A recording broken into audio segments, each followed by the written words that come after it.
Welcome to the Indie Fantasy Club, where today we are going to be talking about Isaac Unknown by James McFadden. Now, this was a really fun urban fantasy book, and it's about a magician named Isaac who works for a mysterious entity and organization called the Arrangement. And he may also have other secret employers on the side. He's basically tasked with collecting ancient relics that are considered dangerous and returning them to Arrangement to keep the world in balance. But on these missions that he's assigned to, he often leaves a wake of unintentional destruction. And as I was reading this, it kind of reminded me of the show Supernatural. It kind of had that kind of a feel to it for me, which I actually quite enjoyed. So with that context in mind, let's dive into this indie review.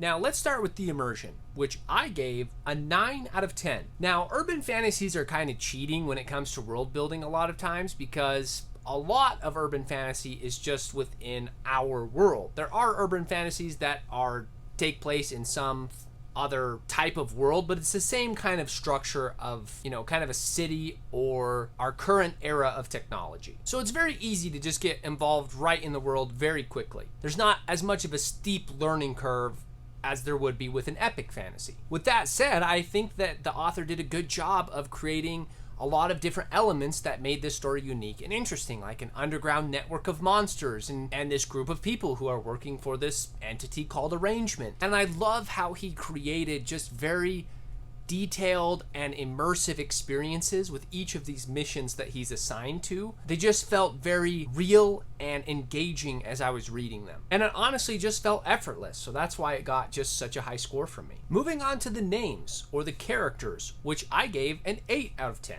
I liked Isaac. I thought he was a good main character, and I also think that having his last name be Unknown was a clever tool to make this particular character more interesting. I enjoyed the lore and the backstory behind this character, and yet he was still kind of mysterious and kept us wanting to learn more about him. I also felt like the side characters were very interesting and had a lot of depth to them, like the person he reports to at the Arrangement library, or the head librarian himself was very interesting with his personality style. I liked the people that he interacted with along the way, the hillbilly vampire hunters, or the eccentric celebrity mansion people. It was just a lot of fun to see these different characters and how they interacted with Isaac. And that worked really well with his character because he works alone, so he just gets assigned to work with these different groups of people, and it just creates different interesting dynamics as he's trying to complete these missions that he's assigned to. I will say that sometimes the dialogue felt like it was cheesy, but at the same time, I feel like it worked within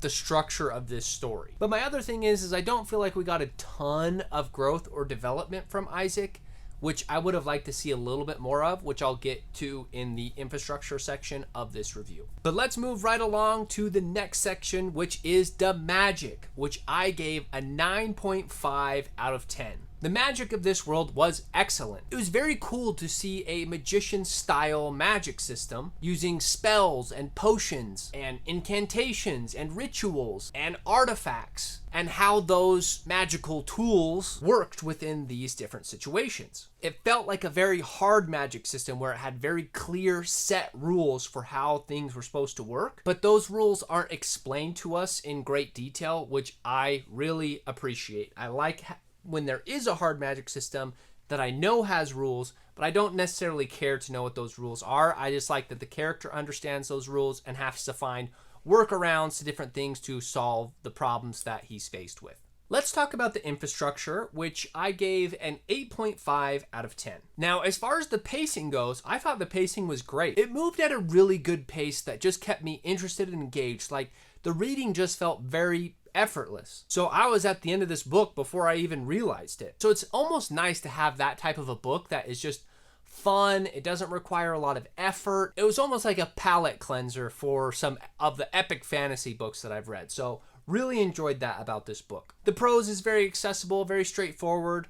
Kind of boring, nothing too special about it. Again, that doesn't bother me. And the structure itself felt very episodic, which is why it kind of reminded me of the show Supernatural, where we're almost taking the story in chunks as he is encountering each of these situations and acquiring different artifacts and dealing with different supernatural creatures. So again, it was super fun to read that style, but if we're going to have an episodic style of writing where we're getting these different things, I expect there to be some type of finale at the end of this conclusion that wraps everything together, maybe ties things in a little bit more. And I would say that he does that a little bit in the end where he's pulling in different things for the ending, but I just don't feel like the scope of pulling those things together matched what he was trying to accomplish. It felt too random, and I wanted there to be a little bit more structure and a little bit more satisfaction for the ending of the story. Maybe something a little bit more grand of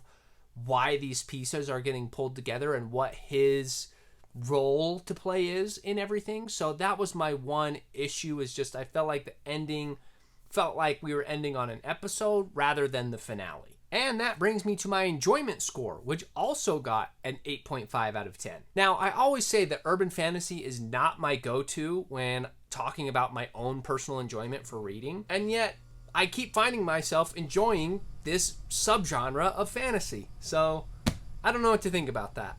But again, had a really good time with this book. I think it was written pretty well, and it was just an easy read. I think sometimes I just need something that takes less effort to read so that I can just enjoy it. I love epic fantasy and high fantasy, but sometimes it takes a lot of work to read those. Like if you've ever read Name of the Wind, Stormlight Archive, you know what I mean. It takes hundreds of pages of world building just to learn about the world, and it can be exhausting. So just being able to sit down and immediately know what this world is about and be able to get immersed in it was super satisfying, and I really enjoyed it. So that leaves Isaac Unknown with an overall score of 8.7 out of 10. So if you like urban fantasy, if you like magicians or supernatural creatures like vampires or Frankenstein or different things like that, then I think that you're going to like this book. Now, before we get it on the shelf, let's talk about this cover. I actually like the cover. I think that it adds some mystery, it adds some intrigue. I like that the face is hidden and that there's fire coming off the card. I like that it is applicable to the elements of the story.